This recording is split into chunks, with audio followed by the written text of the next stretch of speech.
চলে গেলেন বর্ষিয়ান রাজনীতিবিদ, সাবেক স্পিকার ও অস্থায়ী রাষ্ট্রপতি ব্যারিস্টার জমির উদ্দিন সরকার।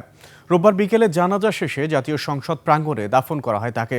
জানাজায় অংশ নেন প্রধানমন্ত্রী তারেক রহমান। এর আগের সকালে রাজধানীর একটি হাসপাতালে মৃত্যুবরণ করেন সাবেক এই স্পিকার। মেহেদী হাসানের রিপোর্ট।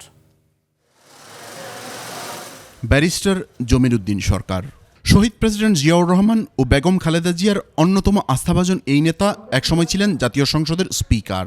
রোববার শেষবারের মতো এলেন চিরচেনা সেই সংসদে, তবে নিথর মরদেহ হয়ে। একসময়ের সহকর্মীকে বিদায় জানালেন সংসদ সদস্য, দলীয় নেতাসহ পরিবারের সদস্যরা। তিনি বহু মসজিদ, মাদ্রাসা, স্কুল, কলেজ এবং দাতব্য প্রতিষ্ঠানের পৃষ্ঠপোষকও ছিলেন। এরপরই জানাজায় অংশ নেন প্রধানমন্ত্রী সহ মন্ত্রিপরিষদের সদস্য, স্পিকার, ডেপুটি স্পিকার, বিরোধী দলীয় নেতা ও পরিবারের সদস্যরা। আল্লাহু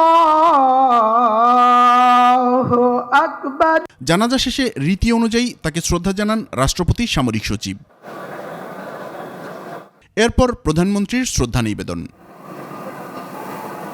স্পিকার, ডেপুটি স্পিকার এবং বিএনপির পক্ষ থেকেও শ্রদ্ধা জানানো হয় বর্ষিয়ান এই রাজনীতিবিদকে। সব আনুষ্ঠানিকতা শেষে সংসদ ভবনের প্রাঙ্গণে দাফন করা হয় ব্যারিস্টার জমির উদ্দিন সরকারকে।